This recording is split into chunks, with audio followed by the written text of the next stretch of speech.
Welcome, everyone, to Creating a Family. Talk about adoption and foster care. Do us a favor and let your friends know about this podcast. Most people find out about podcasts, actually podcasting in general, as well as this specific podcast through their friends and coworkers, family members. So do us a favor and let people know about this podcast. Today, we'll be talking about helping internationally adopted children develop a healthy cultural and racial identity with Dr. Hollee McGinnis. She is an assistant professor at the Virginia Commonwealth University School of Social Work. Her research interest is in children's mental health with a specific focus on improving outcomes across the lifespan for children with histories of early childhood adversity, as well as child welfare involvement, both in the U.S. and globally. This research was informed by her post-MSW training in children's mental health at the Yale Child Study Center, as well as her work as the policy director at the Donaldson Adoption Institute. And she is the founder of a nonprofit organization for adult intercountry adoptees as well as their families. And that organization is also known as Inc. And she is an intercountry adoptee herself from South Korea. Dr. McGinnis, welcome, and thank you for joining us today to talk about this really important issue for families and children and adults who have been adopted internationally. Thanks so much, John, for inviting me to be here. I want to start with just asking why it's important. Why is cultural identification important for the emotional development of children adopted internationally? I mean, we hear the argument that they're adopted, they're Americans now. Shouldn't we just treat them that way? Great question, Dawn. I think what we often have a limiting view of the children just as children and not think about their long-term needs as they grow up. Because that identity is something that develops along people's developmental trajectory.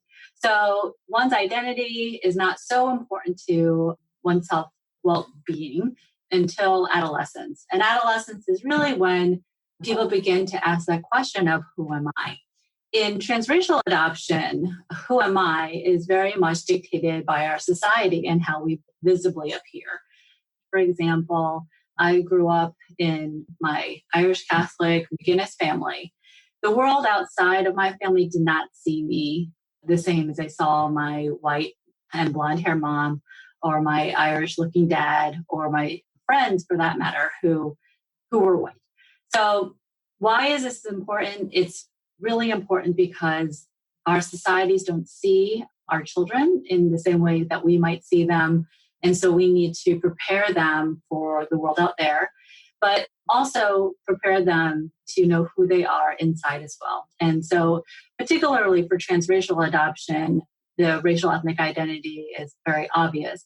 But, in my research at the Donaldson Adoption Institute, we asked adults who were white and adopted into white families about their ethnic identity.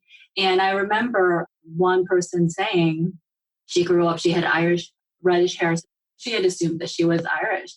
And then she met her birth father and found out that he was Mexican. And so it totally altered her sense of her identity because obviously her father's, Mexican traits didn't come out, but she got to learn that that was part of who she was. So I think that sometimes we think, well, especially if it's not transracial adoption, then maybe it's not going to be as important, but it is. Yeah, I loved what you said about how we see our children one way, but the reality is the world sees them different. And, I use the analogy of an umbrella and I say our children, when they are young, are really seen as part of our unit and under our umbrella. And even after a while, because we tend to run in the same paths and the same circles, we become old news. So we really don't draw attention. We become less of a conspicuous family. But as soon as our children step out from our umbrella, the world is going to view them as an Asian American or an African American or a Haitian American or whatever it is. And if we don't help them understand what that identity is, it can be really hard for them. Mm-hmm. Yes, it can be a very rude awakening. Yeah. At what age does that often, our children often stepping away and being seen as individuals outside of the adopted child of their parents? So that's really interesting because I think it definitely varies by individual. But again, in the Beyond Culture Camp study that we had done, which looked at racial, ethnic, and adoption identity among adults who have been adopted. So that was a group of transracial, mostly Korean adoptees and same-race white adoptees. What we found was that, some people at 3, 4, and 5, their racial identity and adoption identity was important to them. But on average, by the time kids enter middle school, their racial and adoption identity becomes very important. And what's really critical is that it continues to be important for the majority of adoptees in that particular study through college and through young adulthood.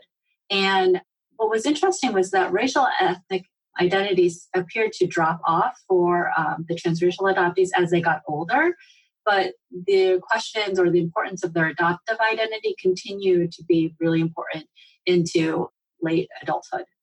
That's fascinating. So what you're making is a distinction between the fact, and in specific, if we're talking about intercountry adoptees, yes, they have potentially a racial identity that is different from their adoptive family.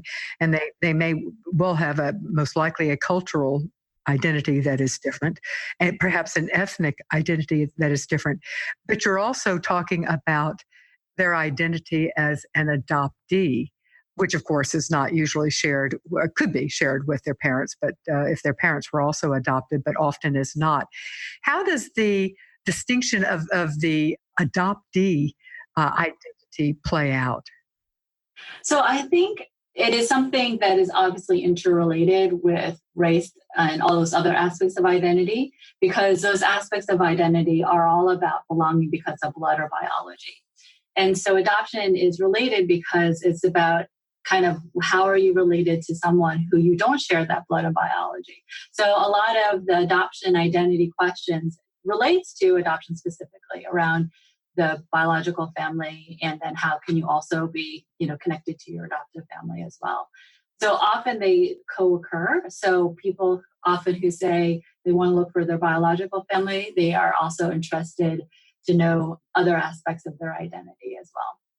Yeah, I think that's really important to realize, is that our children have a lot of different identities that they may need our help with as parents. Mm-hmm. In understanding and making a whole of all these different identities. Yeah. I like to use an analogy of a cake. So at the foundation of a cake is everyone's identity work in terms of who are you because of your gender or your race or being a male or a female or sexual orientation. Those are all identity questions that all of us as human beings have. But as an adoptee, we have another layer on that identity cake, and that is the identity around being adopted. And then on top of that are the transracial adoptees who have a third layer, which is really the racial identity of how do I identify, even though culturally I'm raised as Irish Catholic, but visually I look Korean. And then for the international adoptees, there's another layer on that, which is that transnational aspect. How am I belonging to two cultures? So it's a deep cake. A multi-layered cake. Yes. Yeah. So when researchers say that identity is more complicated for international transracially adopted people, it's really true. You want to say, yeah. Tell me something I don't know. Yes. What are some of the acculturation and assimilation issues that children adopted internationally face?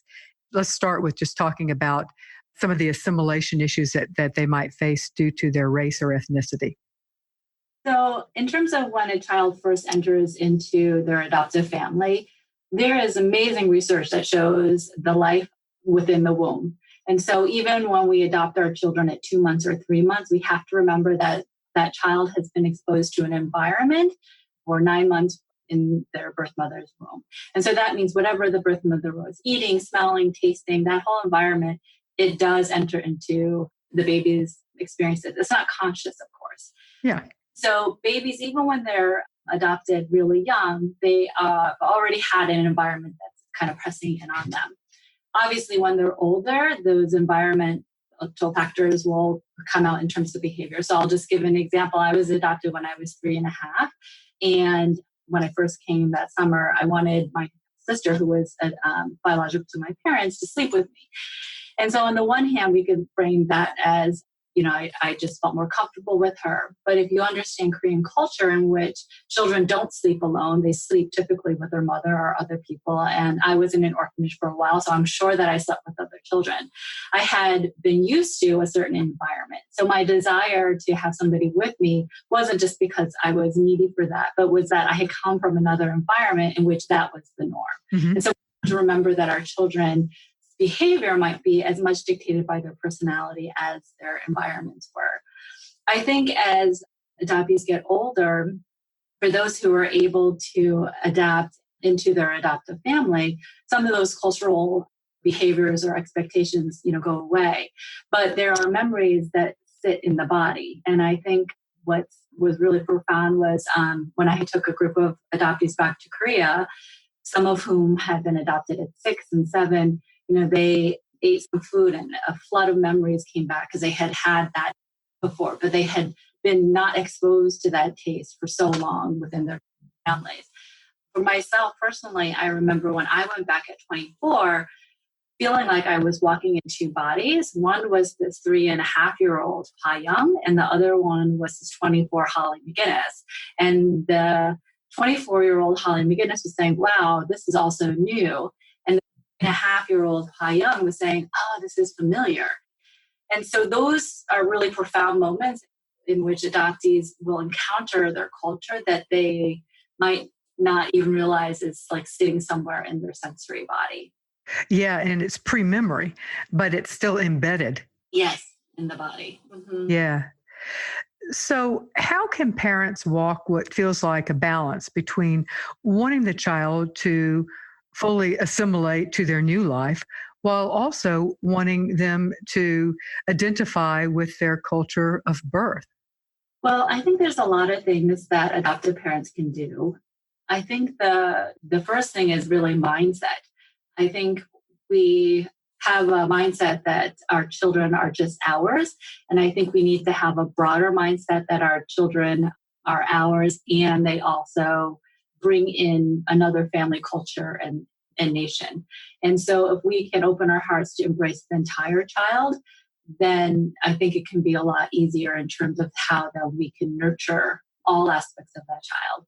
I think for a lot of adoptees, and especially those who were raised in families in which they were really told to cut off all connection to their families of origin or country of origin, there is an awakening moment that happens. And for that adoptive person, that can happen at any age.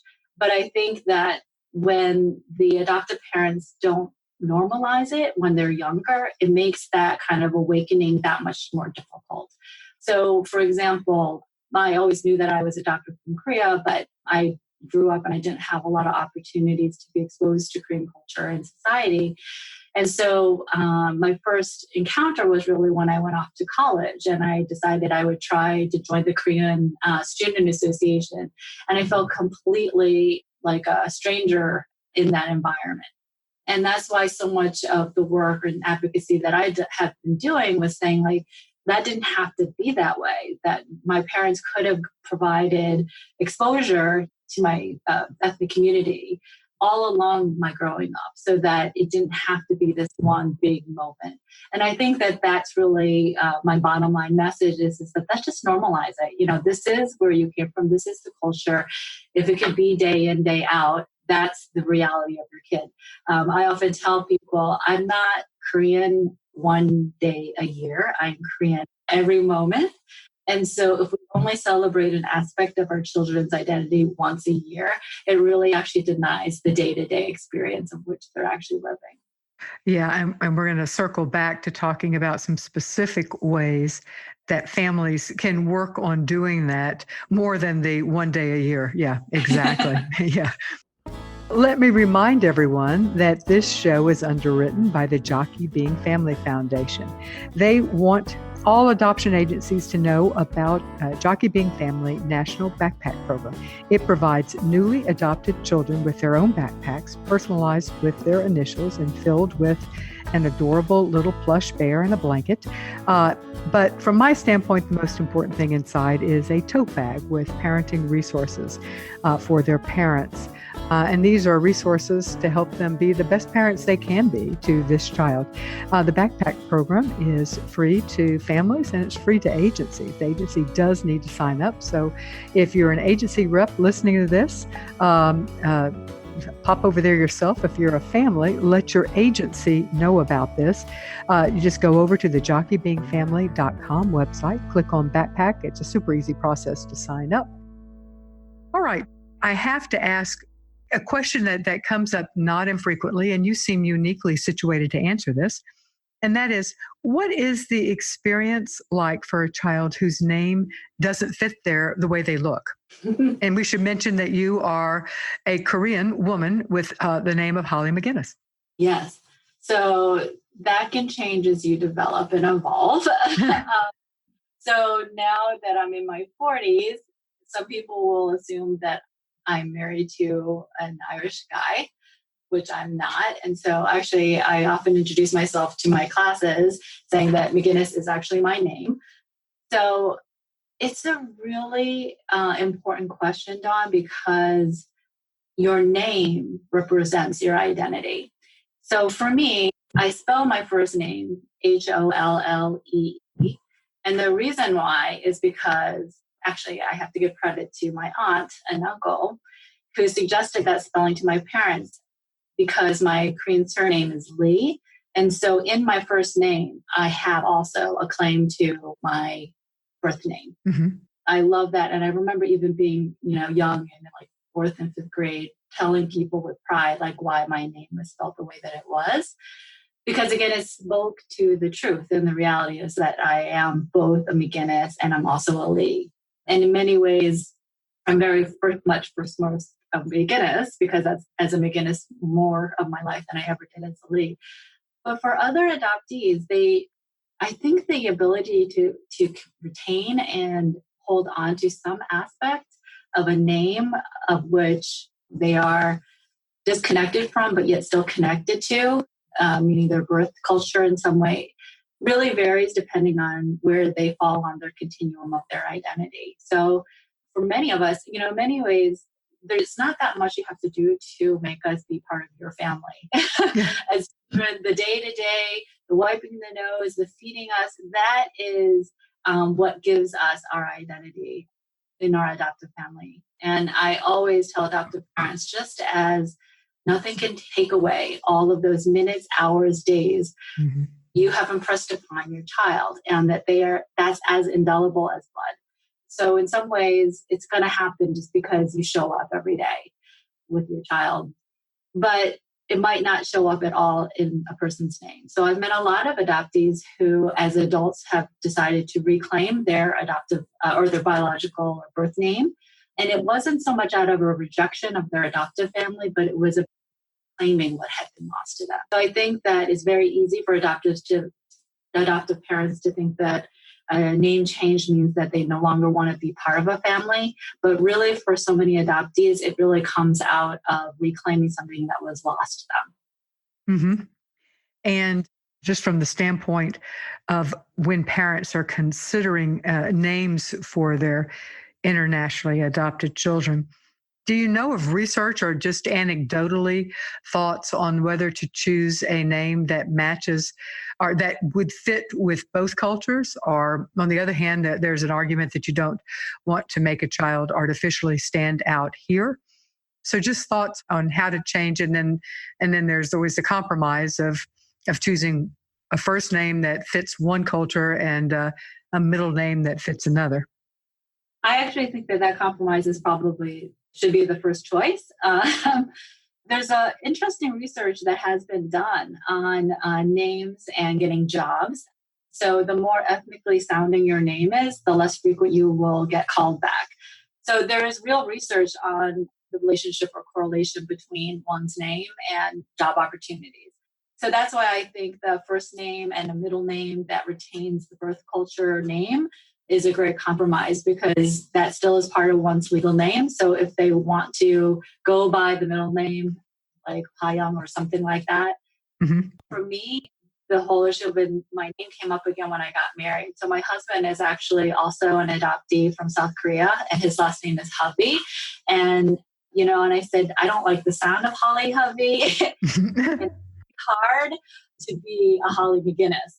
And again, I was 34 by the time I got married, so I had done a lot as my name, and I didn't want to change it. But it wasn't so much about my rejection of being like joining with him and stuff. And we actually even talked about just inventing an entirely new name, just because we felt like we were a new unit and that sort of thing. So names are really powerful because they do really point to how we want to be seen in the world. Yeah, that makes good sense to me. We've talked about culture. One thing we haven't talked about is religion. Sometimes as adoptive parents, we don't know what religion our child whose birth family was, or if our children are old enough, or what religion they may themselves have practiced. So what are some of the things to think about? We can make guesses, obviously, depending on where our children come from, but what are some things to think about when you're adopting a child and you have good reason to believe that you are changing that child's religion? Or do you think parents even give much thought to that? Well, I don't know, but my impression would be that maybe parents don't think a lot about kind of the religious affiliation or connection their birth families might have had. I think it might vary by the country in which a child's adopted from. So I have a friend who adopted from Ethiopia, and she's Jewish, and she was very conscious that she was adopting children who were raised Christian, and that she was not going to necessarily raise the child in that religion. But I think parents who are adopting maybe from age that don't think as much about what the birth religion was. And I think a lot depends on the age of the child. If you adopt a child who has an identity with the religion with which they were raised, that seems to change things. At least it would for me. I'm not sure what the recommendations are, but it seems to me that it depends on if the child identifies with the religion. Yes, for sure. Yeah.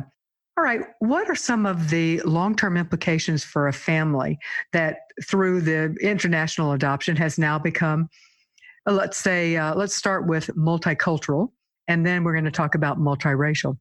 But let's start with multicultural. A family that's long-term implications for a family that's become multicultural through international adoption. And I guess I'd like to talk about kind of for the family unit, how that impacts them, but also for the family members, both the adopted person, the siblings in that family, the parents, and even the grandparents. So I think it impacts the family to the extent that they want to be impacted by it. So obviously the adoptee is very impacted by it because they are now coming into their adoptive family's culture and environment. And you can think of each family as having a unique culture. But for example, if I can be raised in a family and identify as Irish Catholic, then why can't my Irish Catholic family identify and participate and enjoy and appreciate aspects of my culture as being Korean? And so I think that if love can be a two-way street, culture can also be a two-way street. And it's pretty easy, I think, and more comfortable and easy to appreciate different cultures. And that's easy to incorporate into a family as long as you're open for it. Okay, now let's talk about race, because that becomes a stickier wicket for a lot of families. Yes, it does. Yeah, so let's talk about what are some of the implications for becoming a multiracial as well as multicultural family through international adoption. Yeah. Well, we know from the research that kind of promoting a child's culture is much easier for white adoptive parents than preparing their child of color for racial bias. And I think that really has to deal with the broader issues of race in America rather than specific and unique to adoptive families. I think what's specific and unique to adoptive families is that these kind of ways in which we've been enculturated and socialized to talk about race now is happening in the intimacy of our families. And so I think a lot of white adoptive parents don't feel prepared to have those conversations and might behave in ways that we call, there's a whole language around racial microaggressions, and one of which is invalidation. So your child comes home to you and there is possibly a racial motivated kind of bullying or something like that. And white parent is not comfortable to recognize that race might be a part of it, and they'll deny that either it happened. And I saw this a lot more when 20 years ago, when we didn't have words like white privilege. Mhm. I've experiences that of the majority experience, but now we do. So there's wonderful piece by Peggy McClintock on unpacking the white knapsack, and I can send that to you. You could share with your listeners to get us to understand that we are all racialized beings. That if you're white, that is a color. And that the more that you can be comfortable in your own skin, the more then that you are modeling for your child a space for them to be comfortable in their own. But if you're not comfortable in your skin as a white person, how can your child be comfortable in their skin as a non-white person? And that's difficult for sure, because when you're in a privileged or position, it's harder to see that as a privilege. Yeah, and that's something that parents can specifically do. I think another thing that adoptive parents, in their eagerness to become parents and their eagerness to embrace their child and their child's culture and their child's race, don't think through how this impacts siblings in the family. Mm-hmm. So let's talk, and the other one that I think is often the other entity that's often overlooked, how it might impact extended family members. We think of that we are becoming a multiracial family or a bicultural family, but we don't realize, or it's easy to forget that we're also forcing our extended family and the children who are already in the family to also become this. So let's start with siblings, then expand outward into extended family members, especially those that are kind of closer to the family unit, such as grandparents. Yeah. There are some researchers that have looked at siblings and transracial adoption, namely white siblings. And for some of them, there's also a kind of racial awakening development that happens and they become kind of transracialized.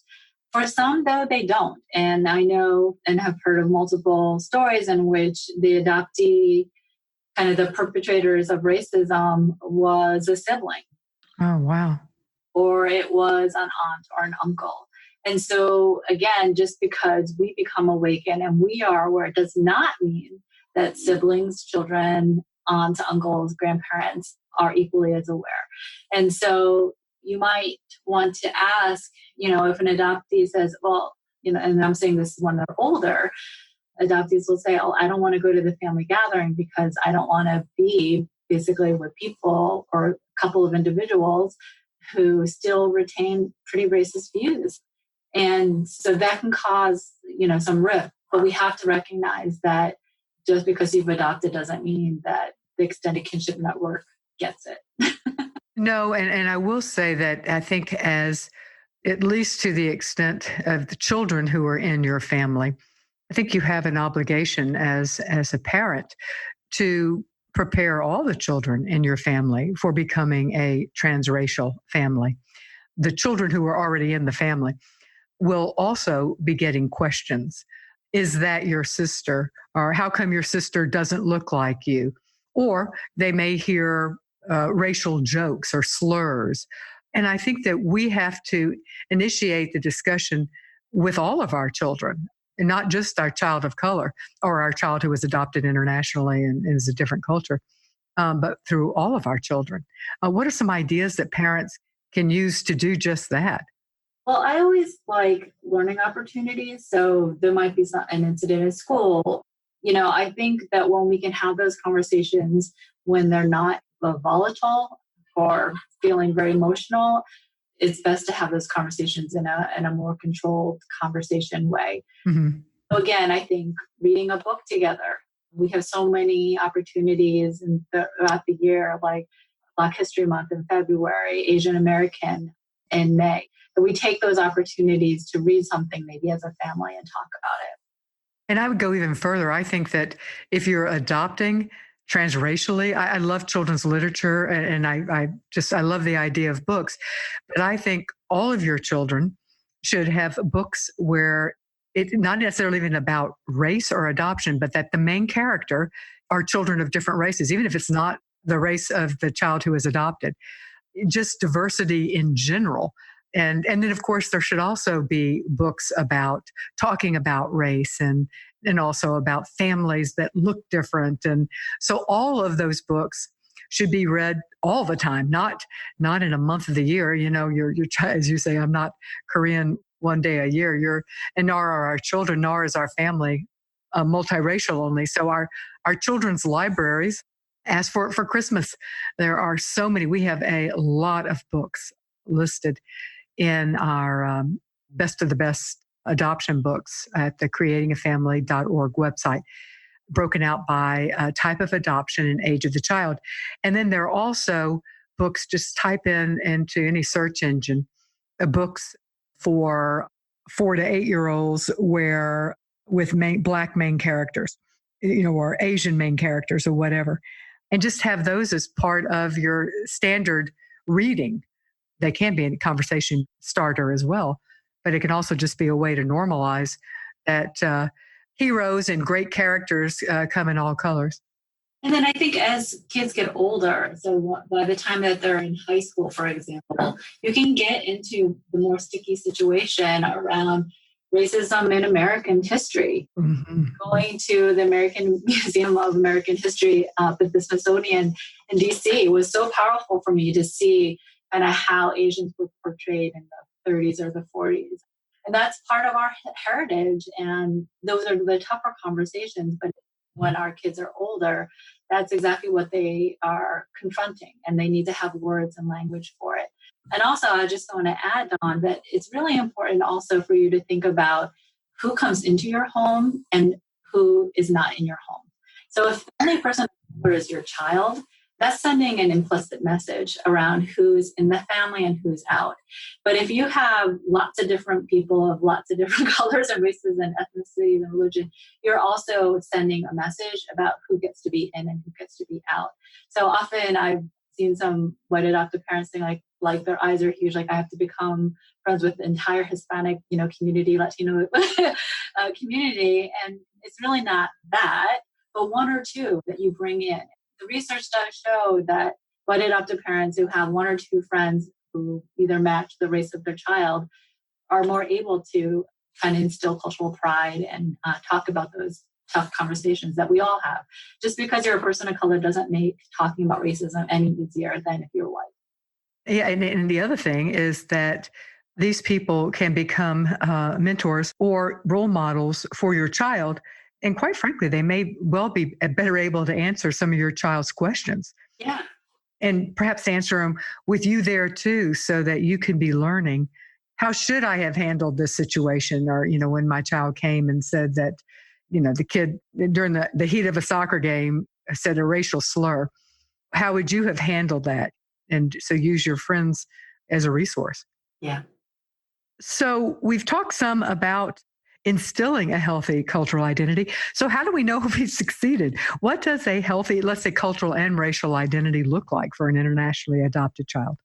Or not just a child, but let's say a child, an adolescent, and an adult. I think there's not one answer. And I think that's always the hardest for parents, right? You want to do the right thing. You want to mm-hmm. You got it. I got it. Check that box. Yep. I know all of that. So identity is a continuum. And I think when your children are young, all you can really do is provide opportunities for exposure. You don't wait for your child to say, oh, I want to go to Korean camp. No, you expose them to that kind of stuff because that is part of who they are. When they are 20 and 21 and they decide, I don't want anything to do with Korea or China or Guatemala or something, then that's their kid's choice. But you want to give them enough exposure so that they can make that choice at that age with some information behind them. So we often, in identity, theory, we call identity moratorium as if you've never questioned your identity at all. You just accept kind of the identity that was given to you by your family. That could be by politics or religion or any number at points of identity. But it's really important for people to go through the process of questioning their identity, because I often think that if you question it, then you can choose it again. So we don't have to be threatened if our adolescent suddenly says, Mom, I'm not going to church anymore. That just means that they're creating some space so that they can maybe choose it or not. And so choice is really important for the development of a healthy identity. But if you never question, then it's not a chosen identity. So the advice is that expose your children to all aspects of who they could potentially be, but particularly attend to who and what they are so that they can make informed and authentic choices about who they want to identify. The fact is that in terms of our race, we don't have a lot of flexibility. We look the way that we look. So even though I identify as, Irish Catholic, I don't wear that look on my face. And so I will always have to contend with my Asian features. And so if we pretend that our children don't have what they racially look like, then we're really not preparing them to live in their own skin. Our research at the Donaldson Adoption Institute showed that it was really experiential things that made the most difference in terms of promoting ethnic and racial identity. So that means visiting the one's birth culture, going to diverse schools, or going and engaging with people who look similar to the kind of birth culture. Those kind of experiential things are much more powerful than just like reading a book or something like that, or having a doll. Yeah, getting your kid the standard Asian or Black baby doll or action figure hero or whatever. Yeah. Mm-hmm. Let me pause and remind people that this show is brought to you by the generous support of our partners. And our partners are agencies that believe in our mission of providing unbiased education and support, both pre and post adoption. One of our wonderful partners is Hopscotch Adoption. They are a Hague-accredited international adoption agency, placing children from Armenia, Bulgaria, Croatia, Georgia, Ghana, Guyana, Morocco, Pakistan, Serbia, Ukraine, and they also have kinship adoption programs in many other countries. And we also have Vista Del Mar. They are a licensed nonprofit adoption agency with over 65 years of experience helping to create families. They can offer you just a home study only service if that's what you need, but they also have full service infant adoption, international adoption, and a foster to adopt program. You can get more information about them at their website, vistadelmar.org. So, Dr. McGinnis, we are talking about instilling and creating healthy cultural and racial identities in internationally adopted kids. And we're coming to the part now where we're giving suggestions on what parents can do. And you've just said that experiential things that we can expose our young children to, or our children, not just young. And that would include things, if you are fortunate to live in near your agency and can get back, if you have an agency that has the summer camps. It could be an Ethiopian camp or a Guatemalan camp or Korean camp. So that's an idea. If you live in a city that has a substantial population from the country where your child's from, you may also be able to find Korean schools or Ethiopian classes or things such as that. Those would I would assume all count as experiential? Yes, they would. Mm-hmm. And also visiting the birth country if one can do that. Yeah, let's, I'm going to hold off on that just a minute because I want to talk about homeland tours for sure. I mean, it seems to me that sending your child off to a Korean camp or dropping them off at the local Korean church for Korean school on Saturday morning, that's not doing much instill cultural awareness in the family. But I can see how it absolutely would help the child. But what are some things that the family might be able to do? Well, I think the best camps and the best schools are ones in which the family are involved in. So there's the Colorado Heritage Camps, and all of those camps are family-based camps. So the whole family, including siblings, get to attend the camp and be equally as exposed to, the culture. And I think that I would not recommend necessarily, dropping your child off at that Chinese school, but at least one other family member participating, because then, again, you are sending a message that, that culture is something that we're going to send you out for, but is not something that we're going to incorporate in the family. And again, it's that question of what are you sending your child out of the family to get? What are you doing as the whole family together? What are you bringing to the whole family together too? So I think that those can be kind of good guidelines. And also, I want to say that you don't have to expect yourself to be fluent in Amharic or like Chinese or something. These are difficult languages. But I'll tell you that the littlest efforts can mean so much. So just as a small example, when I was growing up, my mother, she didn't eat very adventurously at all. And it meant so much to me that my dad liked kimchi because he was liking a part of who I was. And not to say that I felt rejected by my mom, but I felt that extra level of acceptance and trying that my dad had because he did appreciate it and showed his appreciation. So again, your child's not expecting you to be fluent in some language as a way of representing your appreciation of where they came from. But those small little acts, those small little acknowledgments of where you came from, I love as much as I love you. Yeah, that makes very good sense to me. And so let's talk now. Let's move to talk about homeland tours. And just to kind of give people a definition, that is when a family that has been created through international adoption goes back to the country of their child's birth as a family and with their child to explore. Now, sometimes they can do this on their own. Sometimes they can do it through tours, and certain agencies have tours going back. Some don't.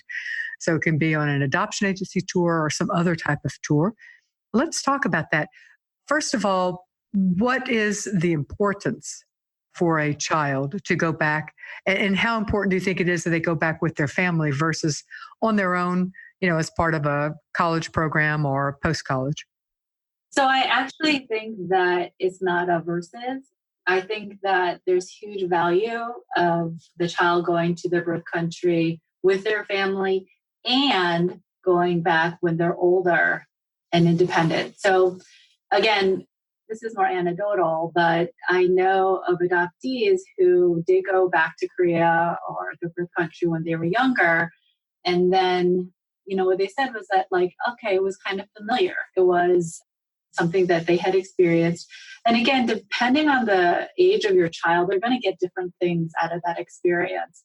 So for example, there is a general rule of thumb that adolescence is actually quite a difficult time for adoptees to go back. So if you are going to go back as a family, ideally do that before they hit 12 or 13, and then maybe wait till they're 17 or 18 until they're older. Because that adolescent time is really when children are developmentally and cognitively really understanding what they had to lose in order to become part of their family. And going to one's birth culture or country at that developmental age really makes that even more trying because it's a difficult thing to comprehend how someone could love you and let you go. And that's essentially the adoption paradox that all of us are trying to reconcile, that someone loved you so much they gave you away. Once a kid is older at 18 and 19 and they're starting to go off onto their own, I would say that adoptees have to go again without their family because they are different people. They are going to have a separate experience. But I think those adoptees who do that when they're in their early adulthood time, 20s, 30s, who've had an experience that they got to share with their adoptive parents are in a better situation than those who've never had any experience before. Mm-hmm. And I would say going as a family, one would hope would also help the family understand that they are a transcultural international family. And so I think that there are some advantages, certainly to the child, to going with their family. But I would also say it seems to me there are advantages to the family itself, the family unit, to have experienced that. It's an incredible bonding experience. I was a social worker on the TIES program, which is an independent organization that does motherland trips all to every country pretty much that a child could be adopted from. Of course, I did it to Korea. And I did see families who really embraced it as a chance for everyone to be immersed in the culture and make connections and bonds, beyond just the fact that they had a sibling or a daughter or a son adopted from the country. I also saw problems where some adoptive parents' attitude was like, okay, you should be grateful because we're giving you this trip and now all of our problems should be over and done with. And this was a particular family I'm thinking of who had an adolescent boy. So it's not going to fix your problems, but it will definitely give you all a shared experience in the same way that any kind of family trip would. Yeah, absolutely. And the other thing, I know of a family where the parents went to the country where their child is from and spoke badly about the country the entire time. Yes. It's dirty, it's filthy. The people, don't show much work ethic, not like the good old US of A. And I just thought, why go? Yeah. So go with an attitude that you're looking for the good. You're going to see what you're looking for. And I will say that this family had never traveled out of the US. So I think they were struggling with a lot of cultural change. But you need to be prepared for that. You do your own research, get yourself in order so if you're going, that you're going to go. And perhaps, this family went with a tour group, but maybe they should have done a little more traveling before I don't know. Yeah. I was very frustrated when I heard them talking so poorly about their child's birth country. Yeah, absolutely. And again, in that same way that you wouldn't think my dad liking kimchi or not would matter, but your child is picking up all of those subtle implicit messages that you're sending. And many of us, as adoptees, don't want to do anything to kind of rock the boat with our adoptive parents. Yeah, I know. They will then internalize those implicit messages, and maybe not, most of it is implicit. It's not intended, right? But yet that child will then internalize that, where they came from is a bad, dirty place. Yeah. And exploring that aspect of who they are. And I guess my view is that we need to love our whole child and allow them the space to be authentically all of who they are. And all of who they are is that place that they came from. Yeah. Culture. And so that's really standing in loving your entire child, which is who they are because they're in your family, but who they had been in order to come into that family as well. Uh-huh. Exactly. Well, it's beautifully said. Thank you so much, Dr. Hollee McGinnis, for being with us today to talk about helping internationally adopted children develop a healthy cultural and racial identity. Let me remind everyone that the views expressed in this show are those of the guest and do not necessarily reflect the position of creating a family, our partners, or our underwriters. Also, keep in mind that the information given in this interview is general advice. To understand how it applies to your specific situation, you need to work with your adoption professional. Thank you all, and I will see you next week.